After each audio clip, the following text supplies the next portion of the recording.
Get it going, get it popping. What's going on, everybody? We are live and direct from the center of a townhouse here and a townhouse there. So Yeah. welcome everybody. Hit that like button, smash it, hit that subscribe button. You already know the deal. Whether you're live with us now or on the replay, we appreciate you. Welcome to your favorite nerdy podcast. That podcast, of course, being Comic X Weeb! Ha! Ha! Ha! That's right. I am your co-host, James, aka Comics for Cheap, aka hashtag Send It to James, aka Death by Snoo Snoo, and I got my co-host here with me. It's your boy Chris, aka hit me with the music, Dino.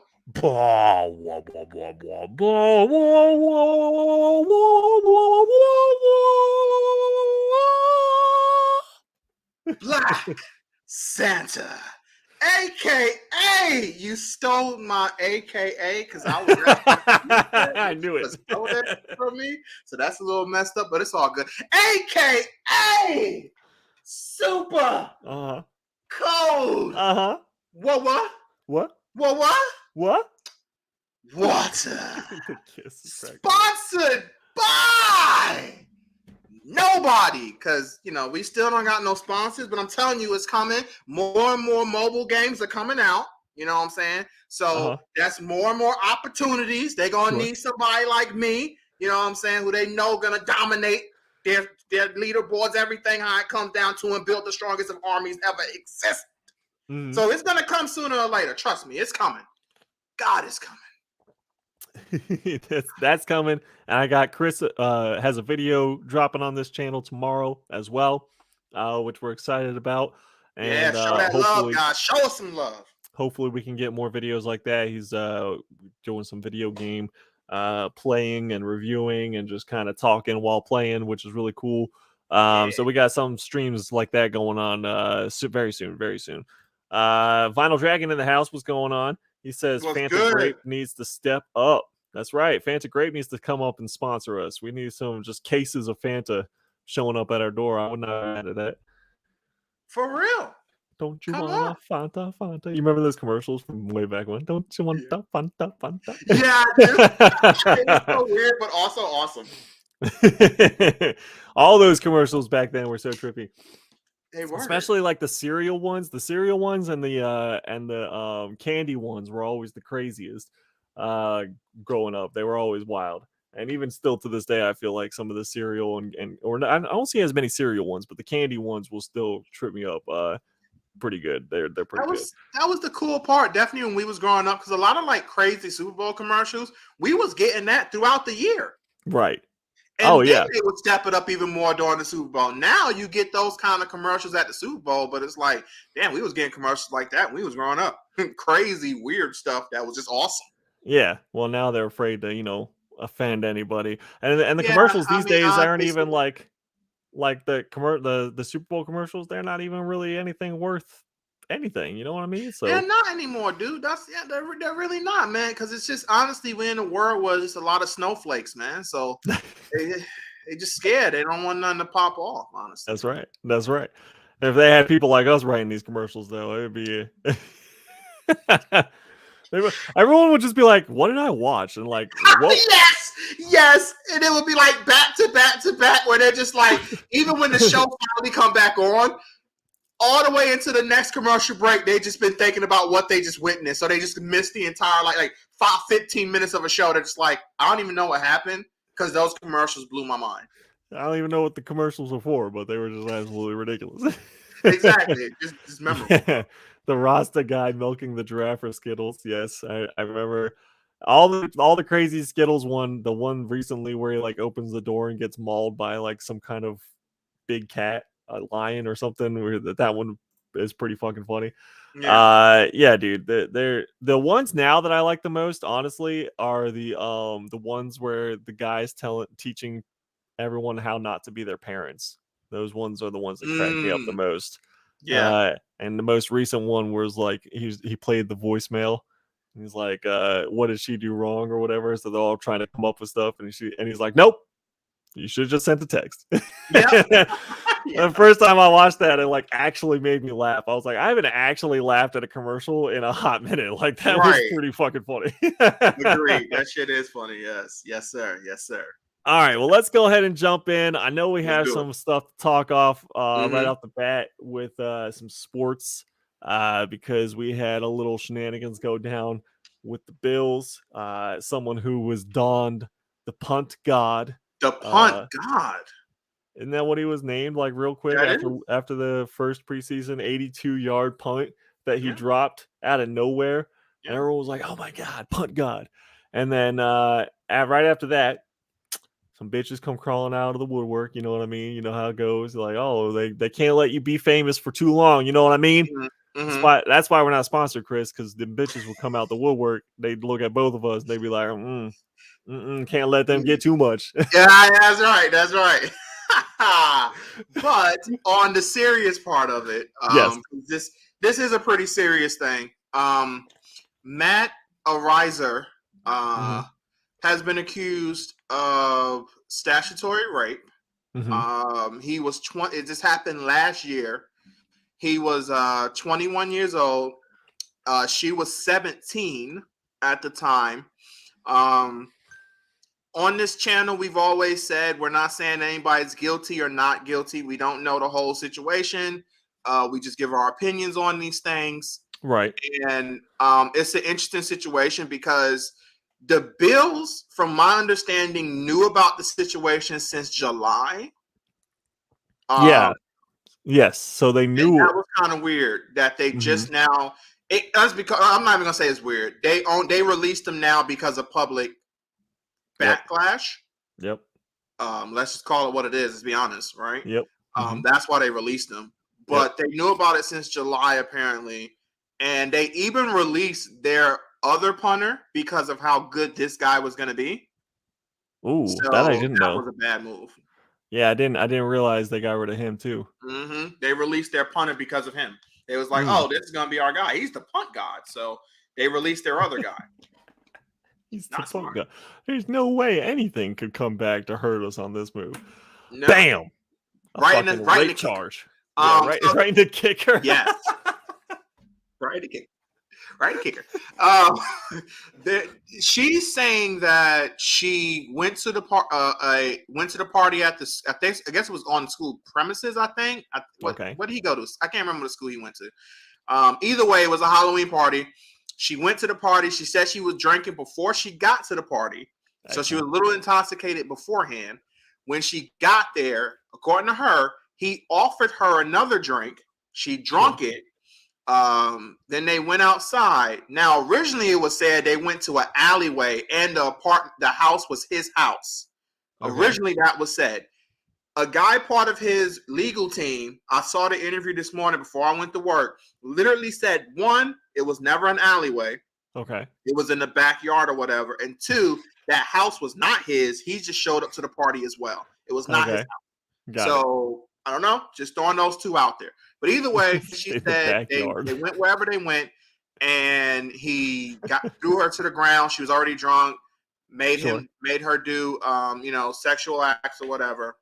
And then eventually, when it was over, she was brought inside upstairs to another room where other members of the team forced her to do sexual acts for an hour and a half.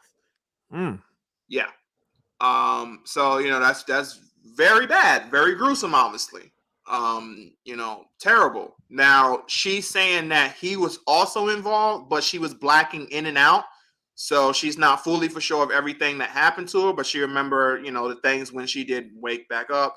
And when it was over, they just told her to leave. She was crying and then she left. And then she reported to the police the next day, from my understanding.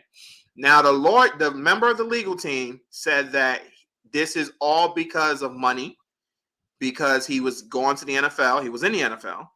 Now, just mind you, punters don't make that much, but obviously they're still NFL players, so they make a lot, right? But in the grand scheme of things, definitely compared to other positions, they don't make nothing. Right. But again, this is the NFL, so they're making money. Yeah, they're making money.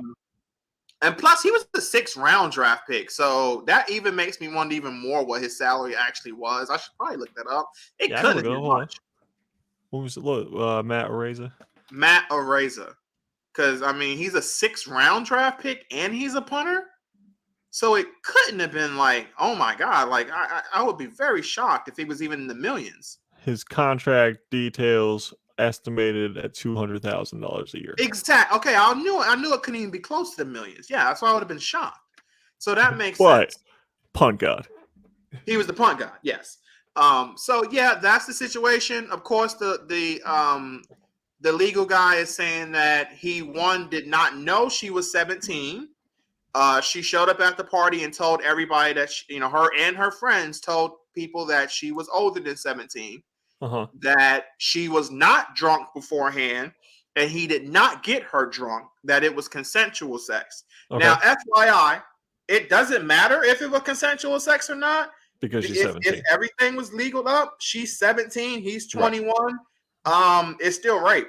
And if those parents choose to pursue the situation, it doesn't matter what she said. Even if she said it was consensual, that means nothing. Right. Just throwing those out there. Dino, what you think of all this, man? Okay, here's what I think. I hate to put blame on anybody at all, so I'm going to try my best not to do that. But this was a year ago, correct? That this event took place? This happened a year ago, yes. Okay. So that's my first concern. My second concern is that she went to the police and no arrest was made. And that's my second concern.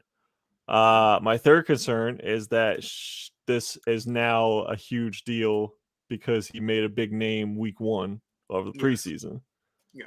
My third, I'm not saying it didn't happen. I'm not saying that it didn't go down, whatever. I'm not saying it wasn't wrong, still fucking a 17-year-old. Yeah. If you're at a college party, there is a certain expectation that it's going to be college students. I will say that. Her saying she drunk before she even got there, and then drunk while was there, then drunk as well when she was there. Yeah, I'm not even concerned about I mean, obviously the alcohol is a problem too, especially if he gave her a drink and there was something in it or something like that, which of course is a whole other issue. Yeah. But I'm just saying, the brief amount of time I spent in college, when I went to a college party, I never thought for a second that there were high school people at a frat house. Same. I will be flat same apartment party, whatever it was. It's not like I was studying people or anything like that, but or asking, hey, let me see your ID. Yeah, well, exactly. There's that too. But the first thing in my head was never, well, I wonder if there's some high school students here, because it was I went to NC State, so it was like everyone here is probably either NC State or the neighboring college, Meredith College. So are they old enough to be there? Right. Yeah.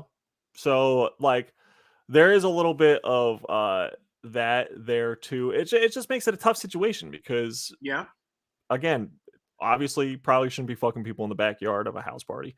Or alley or whatever the case may be, whatever happened in the upstairs part too. As I'm not condoning that at all. I'm just saying from facts of going after someone a year later for statutory rape, when there was no arrest made the night after when it was reported. I'm just I don't know, man. I don't know. It is weird because no charges was pressed. And I think still currently, at least from this morning, no real charges was made. Or at least put against him. From them, I think. Now it's starting to obviously get big, but I'm saying it is weird. That is weird. It's just weird that the story got big. That's all. It helps when he says, "Oh, it was a money thing," and you look at the situation well, he shouldn't have said fucking anything. Yeah, that was punter, stupid. The Lloyd, the legal team. Okay. Not the punter. I don't know. The punter has not said anything, from my understanding. This is everything I heard was from his legal guy. The guy came on one of the news things I was seeing on YouTube while I was getting ready, and he went down everything. And he talked about it wasn't an alley, it wasn't his place, and he said this is all for money. Okay. Yeah. Okay. I don't know, because the Matt Araiza should shut the fuck up if he had thing. I'd just be like, you just shut the fuck. Agree. Yeah, he should make sure he says nothing because it's not going to help. I understand very well. They've just watched through this whole new weeks and weeks and weeks with Deshaun Watson. Honestly, it feels like it's been years, but So for them to just immediately be like, look, It's a business decision. Maybe you can pop up later or whatever on another team or whatever the case may be. I don't necessarily, especially if like there really is no arrest made, I don't think this dude's career is necessarily over.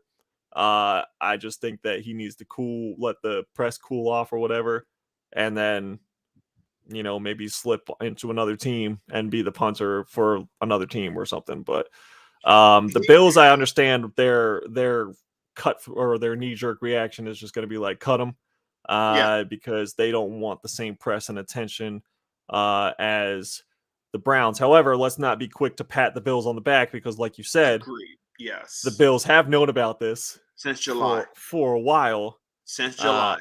Yeah. So they've known about that there was a situation, and I guess they were just hoping that nothing would come to light about the situation. And then the thing that makes it even weirder for the Bills situation, 2 other NFL teams did not say who the teams were, but 2 other NFL teams knew something was up with the kid. They didn't know the exact details, but they knew something was up. So that means the league itself knew there's something serious here. We don't know what, but there's something serious here. The Bills draft this kid, and then they find out in July, this is the serious situation. And then they wait to now. So some people was like, well, what if, I was reading, I was on break. Some people was like, well, what about the Kareem Hunt situation? Well, this is like that. No. Completely different. 1, it wasn't dealing with rape. 2, it wasn't dealing with underage girl. 3, the Kareem Hunt situation, he did not get released because of the domestic violence and all of that. He got released because his butt lied. The Chiefs told him straight up, tell us everything. Don't leave nothing out. Tell us everything. We will have your back. He lied. They cut his ass and did the right thing. Right. So totally different situation. The Bills knew about a very serious situation since July, and they waited until the public got a hold of it, and now everybody's talking about it. Now they're like, oh, we're stepping up to the plate, and we're going to release this guy. No, I'm not giving the Bills any credit. They literally just did this because they felt they had no choice. This wasn't a thing of like completely morally being in there like, this is what we need. This is what we should do because it's the right thing. No, this is what we had to do. So they released him. The one thing I'll give the Bills credit for, one thing and one thing only. Their general manager came out and said, with the release and all that, he was like, we're not a law enforcement. And I'm paraphrasing a little bit, but he's like, we don't have the means or the capability to truly investigate the situation. We did a little investigation, but we can't we're not a police force. We're not a judge and jury. So we can't, what they can do is release, but they can't really do anything like that. So I'm like, I'll give you credit for that. That's true. But everything else, I give you credit for that. Yeah. I mean, they, just like you said, I mean, they made their decision. It was, there were no arrests. There was no criminal charges or anything like that. It was just the situation existed kind of a thing. And, well, so here's where I'm concerned about the Bills though, Chris, is that they win their first 2 preseason games, and then they get rid of the punt god and they lose to the Panthers 21-0. What's up with that? I don't know. I don't know if the punter was carrying the team. I'm not trying to say that now, Chris, but okay, I am a little concerned about where they're going to go. Touchdowns that the players threw, right? Where the punter was really carried that team. Look, I'm not saying that the correlation means any kind of causation. I'm just saying that the stats are there. All right, 2 weeks. Yeah, because because it doesn't matter. It's a preseason game. That means absolutely nothing. But I feel you. And then Baker out there embarrassing the Bills. Oh, it was just embarrassing, bro. Honestly, I think that Baker is getting hyped for the Browns week 1, though. I think that's a little bit of what's going on there. He was like, let me in, coach. I want to play. Let me in, coach. Let me do this. Ain't he a starter, right? Wasn't he announced a starter? Yeah, he was, yeah. Okay. Here's my concern, though. And I will say this. This is a preseason game, but this is what concerned me. I know. No. Here we go. He threw, I think, wasn't he 9 for 15, something like that? We talking about Baker? I could be wrong, but I think he was 9 for 15, some crap like that. And if that's the case, you threw 15 balls and you only had 84 yards. Yeah, you threw 2 touchdowns. You threw 15 and you only had 84 yards? That's concerning. That's really concerning. So I'm just saying that. Let's see. In the Bills game, he was 9 for 15 and 84 yards, right? 89 yards. Not that is 89. Excuse me, 89. Yeah, still. Yeah, I know. 89 yards for 15 two touchdowns, balls, bro. 2 touchdowns. 2 touchdowns. Yeah, I know. 15. I was concerned about that a little bit. I was like, that's not that good. No, it's but not. Okay, it's preseason. Who cares? But that was the one thing, and I think it is a little bit too much Baker hate. So you know what? I'm going in here with a whole new. This is a fresh slate for Baker. We're gonna see what he does. They just picked up I want to say they just picked up a wide receiver from Jacksonville? ? Okay. That the Panthers did. I'd have to look at it, but I'm pretty sure they just picked up someone who's actually like pretty decent. Like I don't, got some good yards after the catch stats going. So I can't remember his name though off the top of the head, but I know that he's a young kid and could be promising with because Lord knows Panthers need someone besides Christian McCaffrey to play a couple of downs out there. Yeah, and for real, because you never know. You might lose him in week 1. Well, we already first play of the game, dude is done. We already lost Darnold, so it would only make sense that we would lose Christian McCaffrey also. And then it'd be like, all right, well, season's over. See you later. Season's over. That was. You're all excited and everything. All right, Thompson football. First play, he runs. He has he runs for like 30 yards. Like, oh my God, this is gonna be it. Next play, he gets hit, broken leg, find out his ACL, done for the year. All right, season's over. He just gets up, 13 yards. Season's already over. That's enough. I sit down. I got my wing platter. I got the vegetable tray and shit with the ranch. I got, some beers going. I'm like all excited. All right. People over. Here we go. It's over. It's over. Get out. Leave. I was just throwing fucking baby carrots at people on their way out. Get the fuck out of my house. Get the fuck out. Like, Brett's the first quarter. Get the fuck out. We're done. Exactly. Yeah, exactly. Now watching NFL for the rest of the goddamn year is ridiculous. Yes. So let's definitely hope that doesn't have to happen. And like I said, clean slate for Baker, and we're just gonna see what he does. I'm not gonna blame everything on him because he's going to a team that has some struggles. But I want to see how he performs individually, and just see. I'm gonna be really watching to see some things, and because it's gonna be interesting to really see. Yeah, for sure. All right, let's move on from football. We're going to talk a little bit about She-Hulk episode 2 just to get Chris filled in on what's going on the show. Oh, yeah, because this is what I was waiting for all week. I know it. Yeah. Your weekly James update on shows that you don't give a fuck about. All right, so I'm going to try to remember everything that happened, so it might be a little splotchy. People in the chat, feel free to pitch in if I miss anything. Well, basically, She-Hulk, Miss Jennifer, is fired because she turned into the Hulk in the to stop Titania in the previous episode. We remember that. And she gets fired from her firm, even though she had been there for however long and was, seemed like she was a decent lawyer. And then basically she's blackballed. So she's trying to go around and interview or apply or whatever with different firms. And they're all saying no. So she gets picked up finally by a firm who wants her for like a superhuman legal defense, whatever their legal defense division that they're putting in for superheroes and supervillains. Bro, she should talk about discrimination. It's because she's big green. She's big and green. That's right. That's discrimination, bro. And a woman. Yeah. And a woman. Oh yeah, and a woman. Yeah. So she accepts it, but the stipulation in the in what they want her to do is they're like, we always want you at work and in court as She-Hulk, and she has to represent Abomination. So she goes to talk to Emil or however you say his name.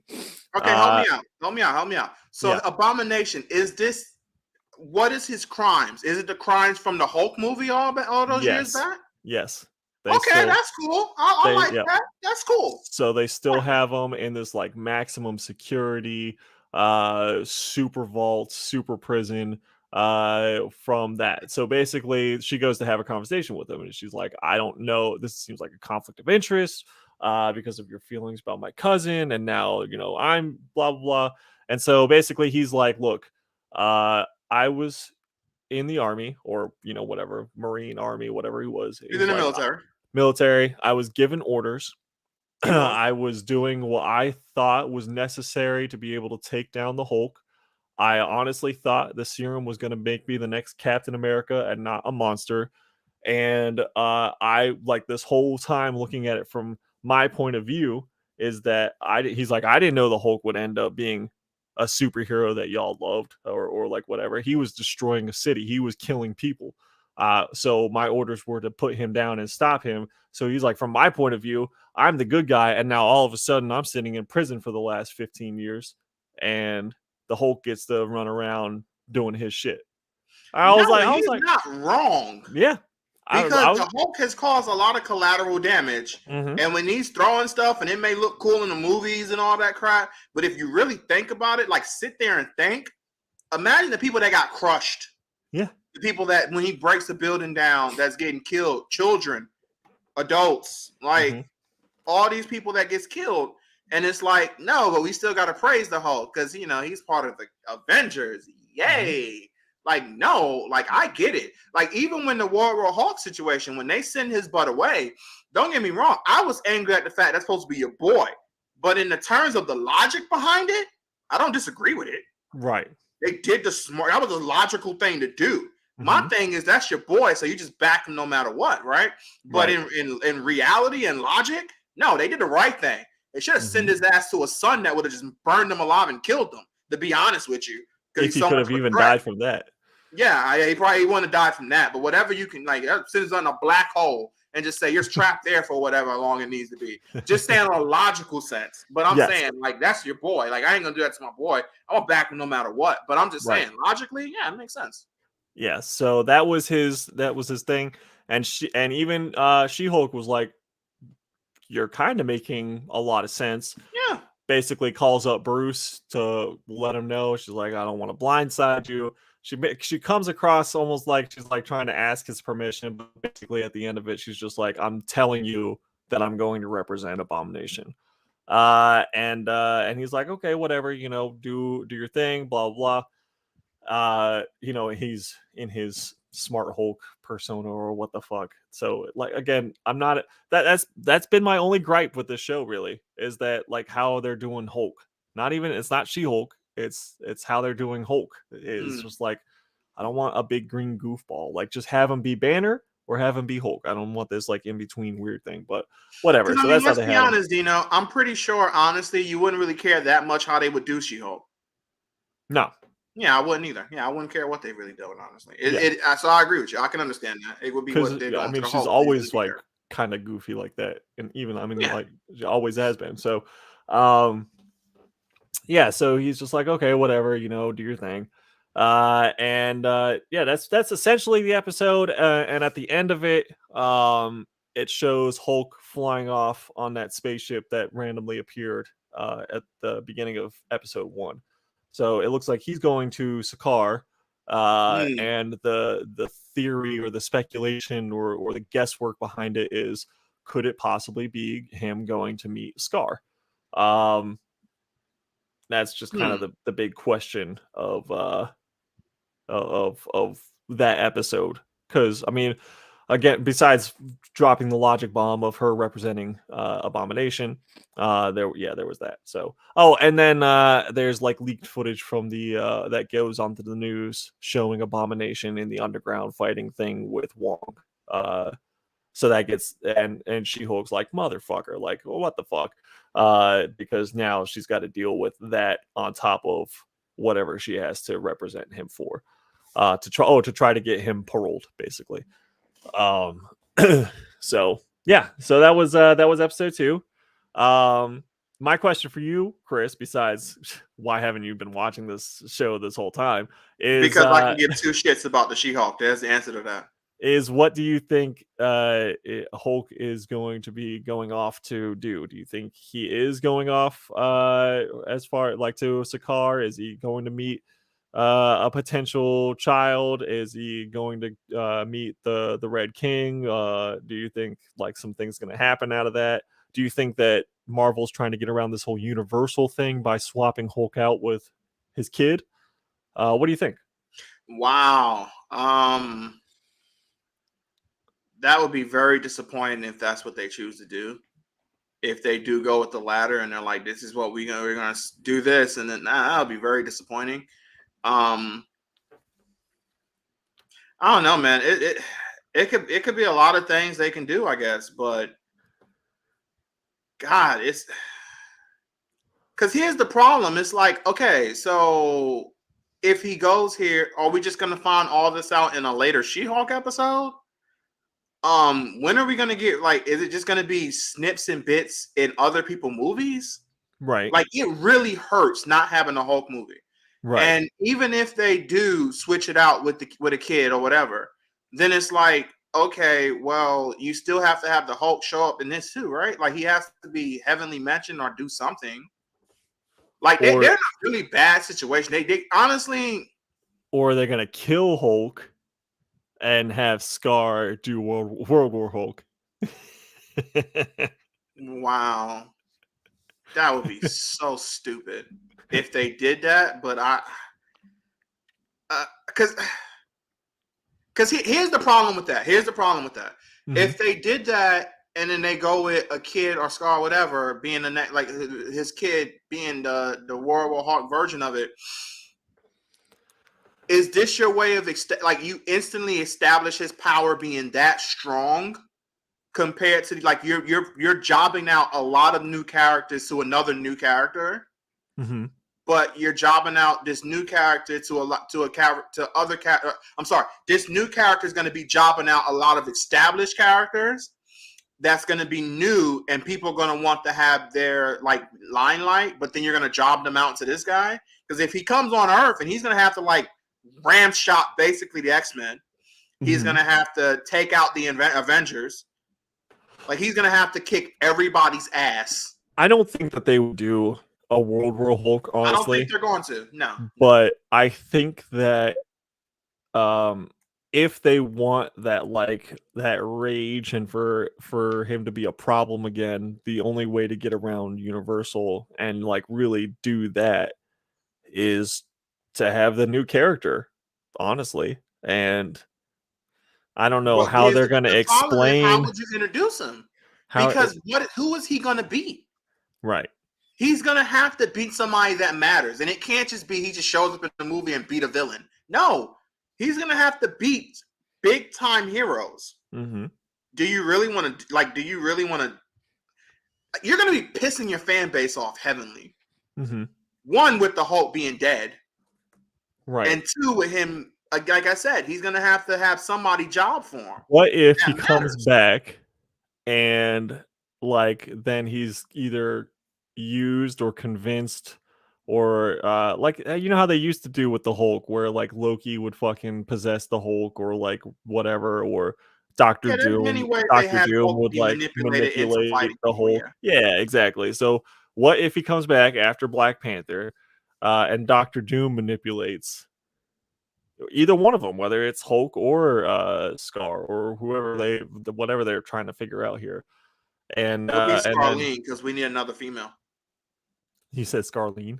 Yeah, it'd be Scarlene. Scarlet. It'd be Scarlet. Yeah. So, or like they get manipulated or whatever back into being crazy rage monster. I don't know. I also was kind of thinking about it, and I was like, why? A little plot hole. Why wouldn't Tony just shoot Bruce right in the fucking head in Infinity War? Well, to be fair, if we're going back off the logic from the other Hulk movies, remember, he even said he shot himself in the head and he spit it out. Yeah, exactly. So Tony would know if you remembered that. And he'd just be like, oh, Hulk's not coming out, and then just takes out a gun and shoots Bruce in the head. I mean, I'm pretty sure, remember, the Hulk was choosing not to come out. So if he shot him in the head like that, I'm very sure the Hulk would like spit that out. Yeah, exactly. And then Oh, boom. I get you now. I get you now. Never. Oh, to get the Hulk to show up. Yeah. Okay. Yeah. Okay. Like instead they like built a fucking suit for Banner. Like That's a good point. a bullet costs $1, Tony. What the That's a fuck are good you point. doing? Let's force his ass out. Like, you need help getting him out? I'll force him out. Don't or worry you're about both it. gonna die here. Don't worry about it, bro. It's like we're doomed anyway, right? So, bro, I'm just looking out for you, bro. And if you end up dying, I'm sorry, bro. I'll say some very special words at your funeral while we're getting rained down doom anyway. But you know what I'm saying? This gonna either you're gonna die or you're gonna come out stronger. Look, you're either gonna die or we're all gonna die. Like that's Exactly. all. That's Like we're all doomed anyway, right? I got you, bro. You're right. Vinyl Dragon says it's too violent with all the mass shootings, but you had him jump out of a ship and land on the fucking Bifrost, like dead in Thor Ragnarok. So, Right? I mean, Yeah. there was that. Yeah. And at least he was Rage in Ragnarok. Say what Yeah. you will. I agree, man. That's a good point, man.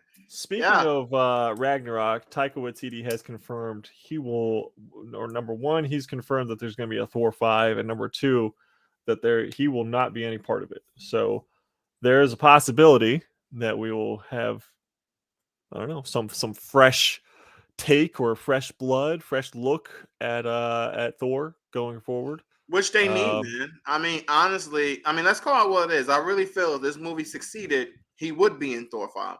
But this movie failed. It's one of the lowest rated movies. Now, financially wise, obviously. I was going to say, box office wise, money wise, no, it's a Marvel movie. Like, it's going to do pretty good. Right? Yeah. But in terms of like audience and your fan base, nah, it flopped. It didn't do very well. You got way more people disliking it than liking it. It made $750 million in the box office. At the end of the day, money matters, right? So all that really matters is financially, who gives a crap what these idiots think, right? Because financially, this movie did great. Yeah. But yeah, the movie sucked. It was a bad movie. So it's like, all right, get his ass out, get somebody new, and maybe get some perspective. Because when the second Thor movie came out, they felt it was too serious. You're talking about then they went into this landscape, and they made it way too jokey. Right. Where you just couldn't take anything serious. And Christian Bale, was the only part that was good about the movie. But he just wasn't there much. Christian Bale. Yeah, he was out fighting the Joker for most of it, so when we didn't see him on screen, he was actually Batman. He was out there fighting the Joker and freaking Harley and whatever other Batman villain he needed to take out for the day. Then he came back and he was like, all right, now I got to be Gore again. So, all right, let's do this. All right, angry. Oh, Lord. Batman, let's see. So apparently The Flash is having like the highest test screenings of any DC movie to date. So of course it is, right? The one movie where like we're having all these problems and they're gonna have to reboot this fucking character right after if they end up releasing it. Of course it would be like the greatest movie they've ever made, allegedly. So that's interesting. I don't know if you've watched any of the Harley Quinn show on HBO. But the animated stuff. Yeah, the animated one. No. It's continuing to be very amusing. I have appreciated in this particular season, they are doing a lot of like straight up comic references that I'm like catching here and there. I'm like, oh, that's pretty fucking funny. But I think I've told you before, I've always loved Bane and Clayface from that show because they are just so fucking hilarious. Like, it's just so funny to watch them do anything. Harley is, loud and obnoxious, but it's probably the best version of Harley that we could get out of anything, to be honest. So it is quite amusing if you ever do like find yourself like, oh, maybe I'll watch something Harley related. I would recommend it, like legitimately, because it is funny. But yeah, Latino Bane. Bane, like Alexis and I will sit there and do the Bane voice from the cartoon back and forth to each other because it's like we'll just sit there cracking each other up because he'll just get mad. Like this season, he's getting mad that they didn't return whatever wedding gift that Poison Ivy didn't return the wedding gift when that he gave them when she was supposed to marry Kite Man. And so like so he's like he's like plotting this huge scheme to take her out because she didn't return whatever gift that he gave her. He's like, I will be your reckoning. And it's just, dude, this shit is so fucking funny. It's just so funny. Right. But yeah, there's that. And then speaking of HBO, Game of Thrones has returned with House of the Dragon. I was seeing like House of the Dragon. Oh, that's a Game of Thrones thing. Okay. It is a Game of Thrones thing. So it's a prequel occurring like a couple, like between 100 and 200 years before Game of Thrones happens. Wait, ain't Game of Thrones in like medieval era? Yes. Good God. So it's 150-ish years before Game of Thrones happens, and it's about the dynasty of the Targaryen family back when they had all of their dragons. So first 2 episodes, it's basically, look, this is what I predict is going to happen. It's going to be like Game of Thrones, pretty much like to a T, except with a bigger budget because they know everybody wants to fucking watch it because it's Game of Thrones. And there's dragons, and there's blood, and there's nudity. So they're like, oh yeah, Game of Thrones with big budget, hell yeah. So yep, more actors are going to be forced to have sex scenes. I've been reading some of those actors really was uncomfortable and didn't want to do that stuff, but they did it because well, yeah, comfortable about it. I don't understand.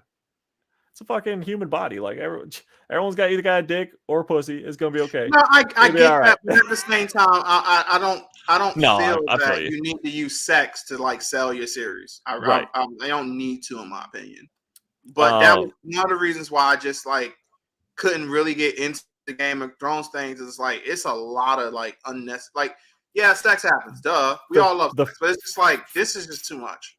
The first season fell under the typical like HBO formula where they were like, yeah, let's just put sex into like whatever we can. So they had like scenes in brothels where there's not even sex going on, but it's just like whores just kind of walking around for no reason. Like it literally didn't add anything to the plot. But then after the first season, I will say that they scaled it back significantly as far as that aspect. Like there are still sex scenes, of course. But they don't just have like as many of the random just tits to have tits kind of a thing, right? Because that's my biggest thing. Because I feel like to me that shows you're lacking as a writer when you have to just have tits and ass in damn near every episode, and damn near every single scene is talking about sex and this and that. And I want there to be romance and sex and adventure shows and stuff like that, but I don't feel it has to be established so damn much. Like within every 5 episodes you're gonna see it at least 2 to 3 times. Like come on, like enough's enough. You don't have to, like that shows you're lacking of a writer. We just have to show that in there so much. So I'm happy that it scales back. They do scale it back as it goes on. The I will say, as someone who has read the books of the Game of Thrones, that they certainly didn't scale it back from the books. It is very present in the literature as well. So and hell, a lot of those characters are extremely underage, but in terms of that time period, that's not I wasn't even going to go there, but yes, in the literature they are like 12, 13, 14-year-olds. So there is that part of it too. That was a little bit of a shocker on this as well. So the king, I don't want to go too crazy into spoilers, but basically here's what's going on. The king he doesn't have an heir, and he's worrying. He's getting older. Like little things like getting a small cut is starting to affect him more, like infection wise and stuff. So he's freaking out. He's like, I need a son. Like I need a son because I don't want the bloodline to be pure. His younger brother is just kind of like the evil prince or whatever. He's just chilling, waiting he's like, I'm going to take over the fucking throne, blah, blah, blah. So he's all, that's him. But basically his wife is pregnant. and goes into labor, and he's like, yes, finally. He has a But daughter. the labor doesn't go Oh, well. So they're like, look, you have to make an impossible choice. Either you can let them both die, or we can cut the wife open and pull the baby out, and then maybe your baby will live. but But your she'll wife, die. but she'll definitely die. So he's like, yeah, cut Yeah, the we don't baby out. got that kind of technology in that era to really do a C-section in a good way. Yeah, he's like, yeah, cut her open. I'm paraphrasing here, so just he's like, fuck the Does bitch, he cut at her least open. like talk with her and like, do you want to do this, or is it just No, like no, he's making the decision? he makes the decision, and then Damn, she's like, what are you doing? And he's like, I love you, bye. damn, that's savage, bro. That is some savage. Oh my god. So like, yeah, that scene was a little brutal. She's like freaking out. She's like, no, don't do it. They fucking pin her down, hold her down, and slice her open. It's like, damn, we couldn't try again. Damn. No, well, she was getting older too, so like it was not gonna happen. So Okay. he has a boy. Oh, he does But have a boy. Okay. in I thought that was typical gonna, like, Game of okay. Thrones fashion, the boy dies. So he ends up losing both of them anyway. Oh, so he dies anyway? Yeah, like a day or two later. Yeah. So that's typical for this Game of Thrones world. That Right. I had already guessed. I was like, either they're both gonna die or she's gonna have a girl, and he killed the wife for nothing. I was like, it's gonna happen, because I'm sitting there watching it with Alexis, and she's like, I don't know, well, what's gonna happen? I'm like, trust me, this is not gonna end very well. Like, you can just tell. But yeah, then they move on, whatever, 6 months down the road. Now his advisor is like, hey, you need to marry again because you need a son. Like, this problem isn't going away. He names his daughter Heir temporarily, just in case like something were to happen to him, and which pisses off his brother. Oh, he already has a daughter, so he needs a son to. Okay. Yes, yeah. So, of course, the daughter is all like, women power. But they're like, it's medieval times, so shut the fuck up. Again, I'm paraphrasing here. Quickly glossing over a lot of details. He didn't say anything about going there and making sandwiches. He didn't say that. Yeah, no, nothing like that. But she did have to make a sandwich. So then he's like, all right, well, what do you want me to do? And the advisor's like, well, you should marry my daughter. It'll strengthen our houses, continue the bloodline. I'm from old Valyria, blah, blah, blah, whatever the fuck.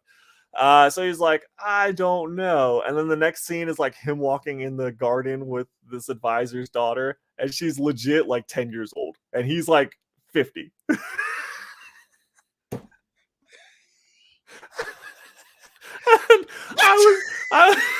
What? I was like, what? No. I was like, oh, so they are going to follow the books a little more. Like, oh, so we are going with the books now. Okay. What the, dude? Bro. So then he's like, he's like, I'm uncomfortable with how young the daughter is. And so he is he decides, like holding her hand while she has the doll in her other hand? No, they're not holding hands or nothing, but they're like walking, and he's like, well, what did your parents tell you was going to happen here? And she's like, that you don't have to, or I don't have to have sex with you until I'm 12 or whatever the fuck it is. And I was just sitting there like, God damn, this is crazy. And so he ends up like snubbing her. Good call for the show, probably. But doesn't fare much better, because ends up taking like a 16-year-old instead or something like that. But again, for that time period, I guess that was more in line. But yeah, that pisses off the parents, the advisor, and then I think they're gonna end up betraying him and going with his brother or whatever the fuck is gonna happen there in typical Game of Thrones shenanigans. But yeah, no, the first 2 episodes have been amusing, but I'm just sitting there like, they're gonna build up the king's daughter as this strong, powerful warrior woman, game changer for her time and era and blah blah blah. Mm-hmm. And then they're just gonna do the same shit. They're just gonna end up being crazy and fucking murder everybody and slaughter everyone, just like in Game of Thrones, which is what happened with the Dragon Lady. And then that's how that's gonna go down. Yeah, they're not going to learn a single lesson, especially if it gets to a situation where it's like a son is finally conceived or whatever the case, and be a male heir. She could be like get super jealous, because she could be doing it for a period of time, and like you said, then go crazy and like, no, this is mine. I will not have it. Then the whole plot becomes her trying to kill him, and then she's doing whatever she has to Well, keep it's her either spine going to be active. that, right? Or because if we want to remember our history of those times when the king did have to remarry and didn't have a previous son or whatever, that queen, the new queen, would fucking murder all of the previous children to True. secure the bloodline that she's now creating. So there could be that aspect of it, and now she's gonna have to worry about it, because I think that what the king ended up doing was selecting like her best friend. I don't know if they were like in a little bit of a relationship or whatever. What I think that was kind of implied. I don't think it was actually shown or anything. What was So implied? Who? that the king's daughter was like a little more than friendly with this other girl who now the king is going to be marrying. Oh, Yeah. oh, Oh. no. Oh, a little This is Pornhub right here. what what are you doing, Step King?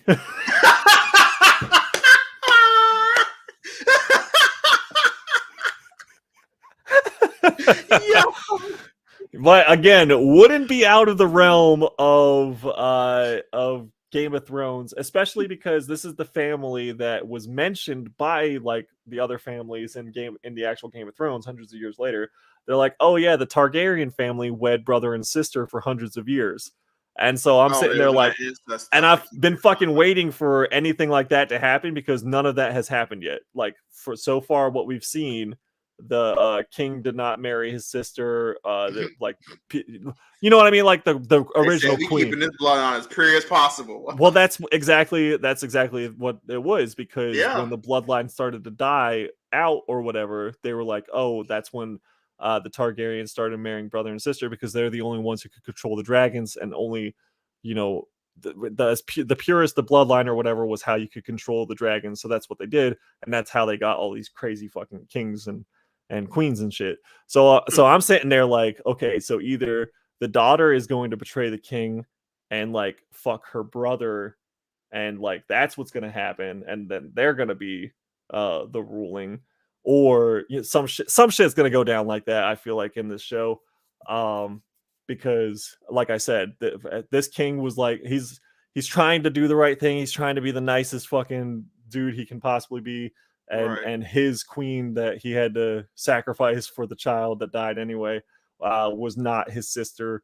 So I'm just sitting there like, I'm just waiting for that aspect of the show to pop up too, because I know it's gonna come. It's fucking HBO and Game of Thrones, so I know at some point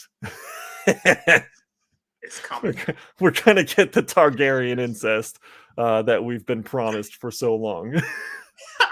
Jay's like, yes, finally. It's finally coming to, yes, there we go. There it is. So yeah, you know what? I will admit though, I'm actually excited to hear you tell me more about this kind of stuff in the future. Okay. Because just about the Targaryens though, right?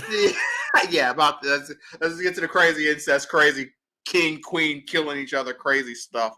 No, but that seems like what it would be in that time period too, to be honest with you. So it's not like it's BS. It's what legit.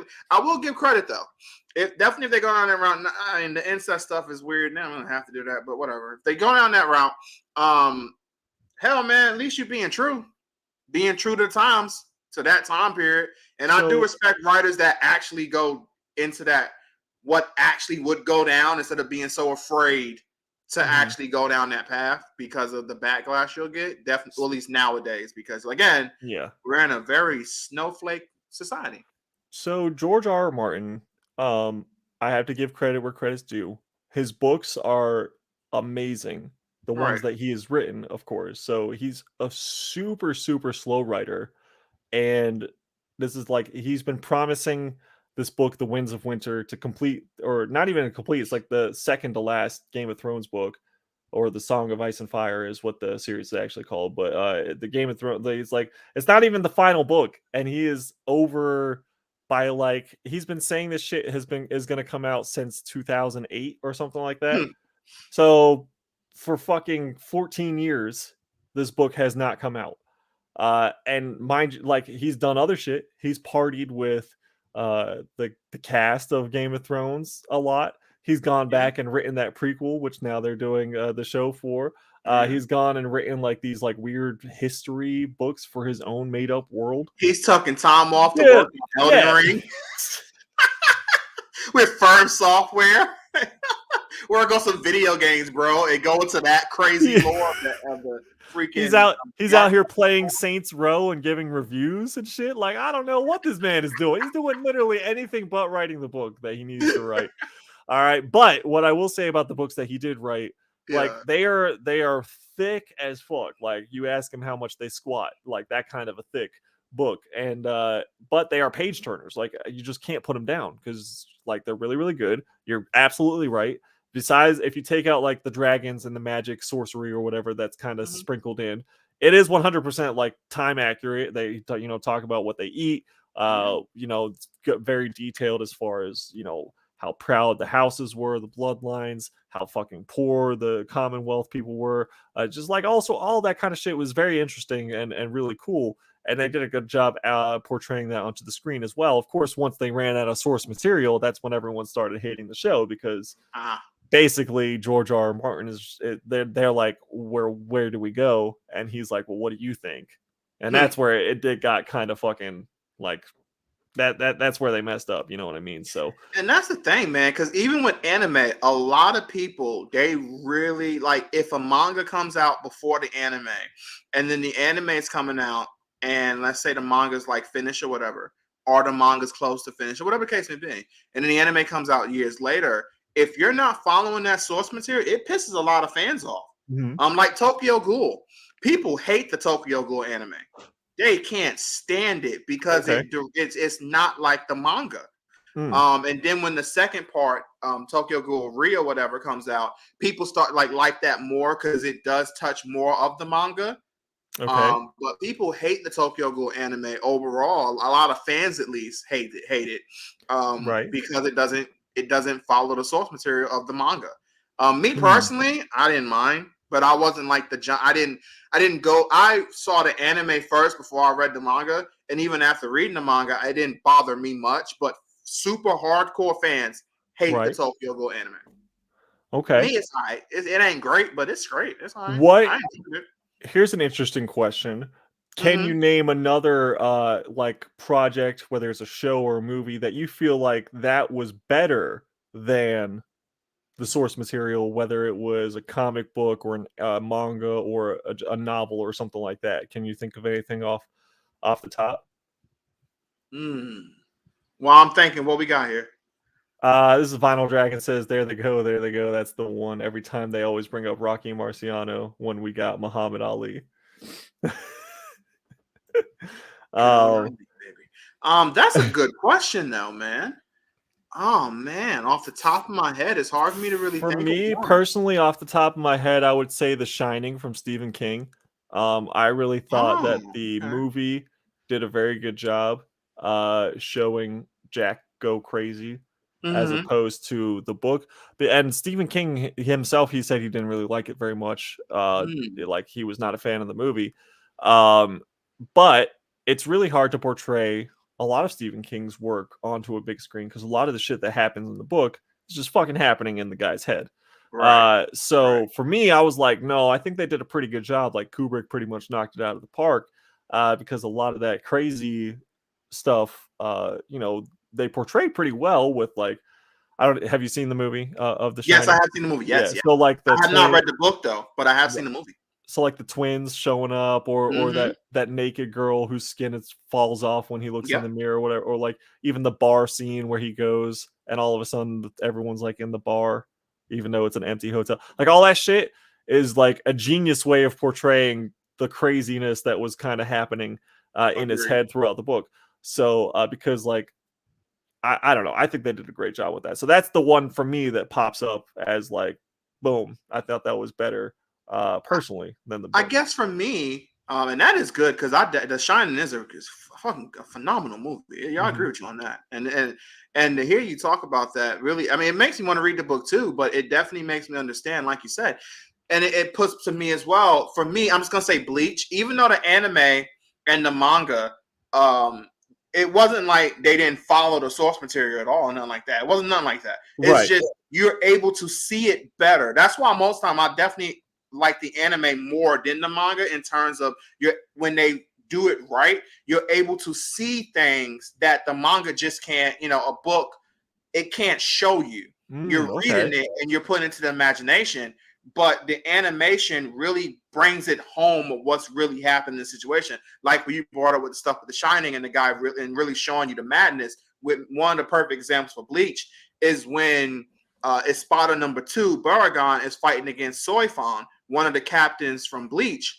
So they're going at it, and to really demonstrate his power over death, when he touches her, just by touch, her arm starts to disintegrate to the point where it's literally decaying so quickly, it's instantly going to the bone. And you're seeing the decay go up her arm, and you're seeing her face and her freak out. And then she tells her lieutenant, cut my arm off now before it goes any further.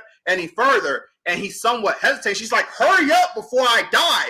And then he cuts her arm off. Like, you get to see that. And I'm like, that was such a better way than what it was in the manga of you reading and seeing the picture. You don't really get that full understanding. I mean, you get to understand, but you don't get that full visual, like, oh, that's sick.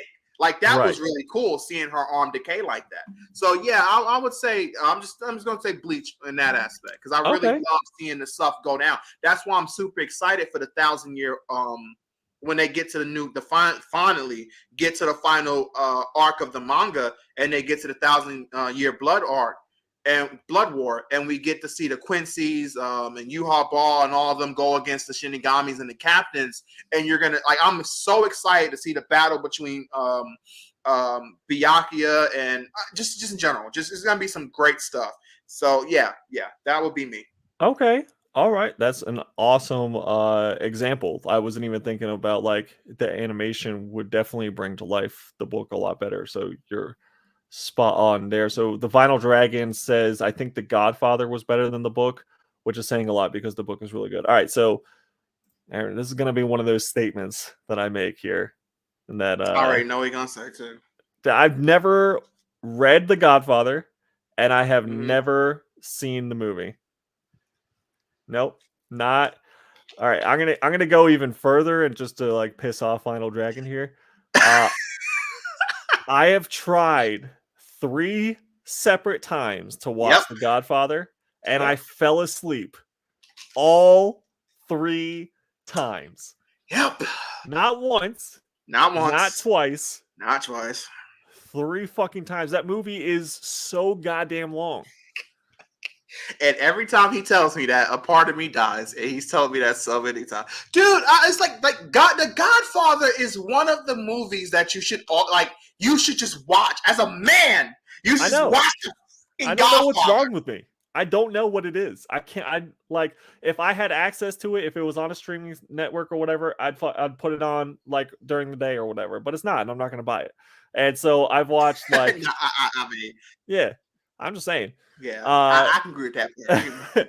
I've heard from anyone who's ever said anything. Godfather Part 1 and Part 2 are amazing. They're like, well, it's basically how like people act when they're telling you that Breaking Bad was a good show, or The Wire, like, oh my god, it's the greatest fucking thing of all time. Like, okay, I ain't gonna say all that. I'm just saying you should at least watch The Godfather before you die fully. That's all I'm saying.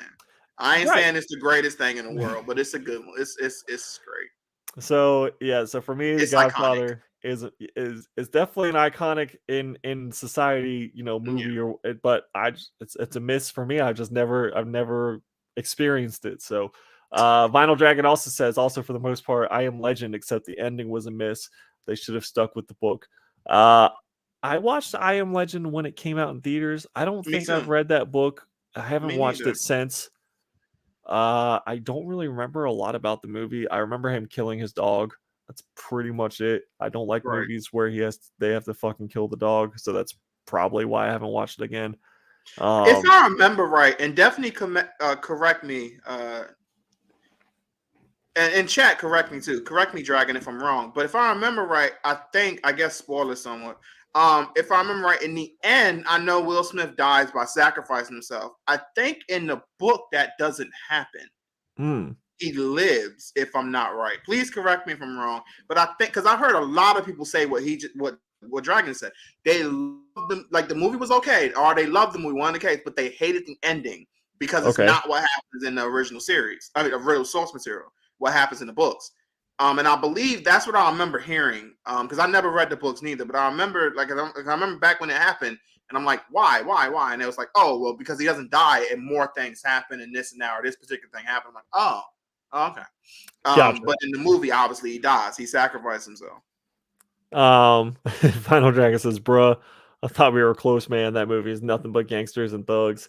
It sets us up for Scarface. Every household has to own a copy of both films. Yeah, I've watched Goodfellas. I've watched Scarface. I haven't. That and the other one that like really pisses off nerds, especially, is when I say that I've never watched a single Lord of the Rings movie either.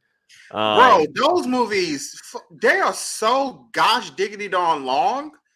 Dude, I fell asleep before Frodo even left his fucking house. I was like, no, it's not for me, bro. But Dude, I love fantasy stuff. I really do. But the Lord of the Rings, I'm sorry. This might piss people off, but that shit bored me. Dude. It was boring, bro. Thank you. I'm sorry. And I love fantasy stuff. But the Lord of the Rings just bored the hell out of me. Yes, Heat, Casino, all them fucking Pacino movies. Yes, I've watched those. Except it's just Godfather, dude. I don't know. It pisses my dad off too. You did watch Scarface, and to me, and I like Scarface more. Okay. So at least if you watch Scarface, at the end of the day, it's fine. Yeah. If you never watch Godfather, to me, it's like, you know what, you watch Scarface, so that's good enough for me. It's just it pisses my dad off too because his favorite movies of all time are Godfather and Godfather Part 2. So it cracks me up, and he like every now and then he'll still bring it up. Like, I can't believe we haven't ever watched it. One day he's gonna be like, I watched it, Dad. Yep, yeah. Watched it. This is what happens at the end. Bam. And he's gonna be like, who are you? Dementia jokes are never funny. All right, so as far as Lord of the Rings though, I read The Hobbit, so I did read The Hobbit. It was like, I'm pretty sure I was in middle school. I really enjoyed it. I was like, I fucking loved it. I couldn't get enough of it. And then I started reading The Fellowship of the Ring, and I was like, it was almost like it was written by two completely different people. It was so fucking boring, and I gave up. I was probably a quarter of the way through, and I was like, you know what, Tolkien, I really don't care the amount of leaves that are on this particular tree. Like, it was just like it was, it was very world building, detail oriented, but in the wrong way. Like, it was just like, okay, don't tell me something that's like different about this world. Don't tell me about how many leaves are on this tree, or like which direction the wind is blowing. Like, it was one of those. So then when I was like, world building is extremely important, but if you do it in a bad way, it can be extremely boring. Right.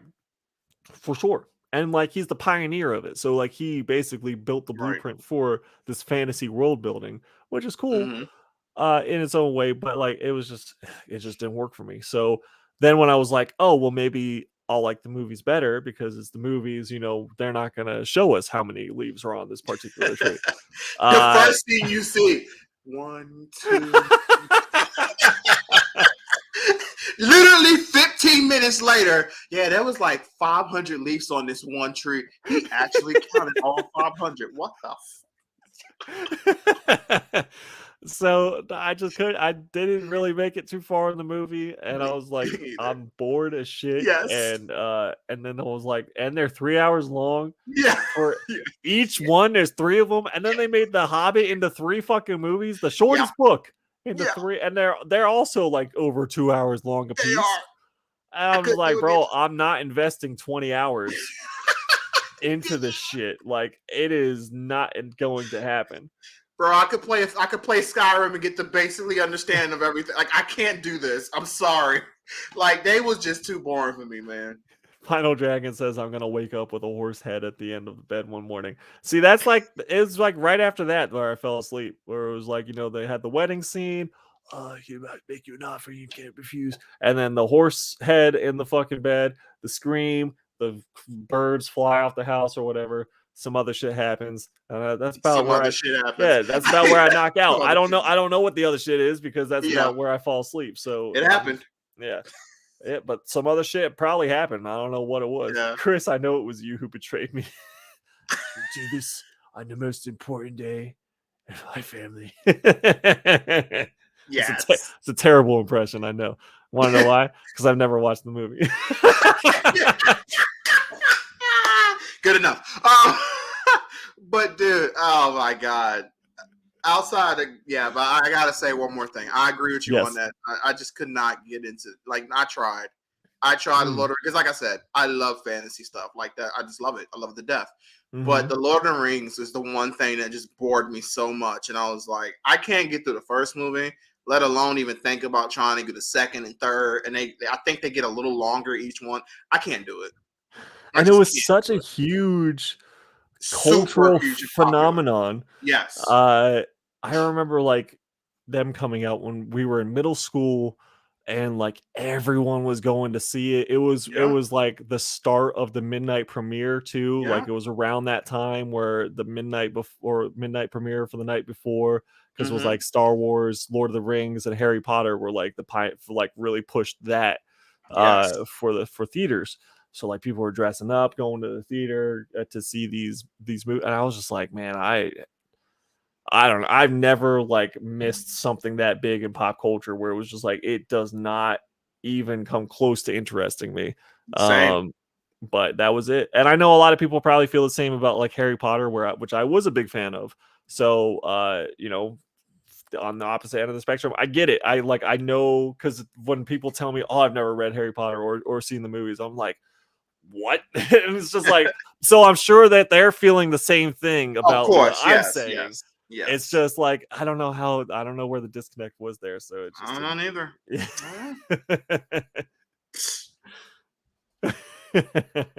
All right, but I think that's where we're gonna go ahead and call it. We had a good stream. Hit that like button again for us. Smash it. Elbow it. Hit it with your head. Do whatever you gotta do. Elbow. The people's elbow. The most electrifying move in history. We appreciate you hanging out with electrifying move in sports entertainment. Oh, in sports entertainment. Thank you. Yes. Sorry, I missed that one.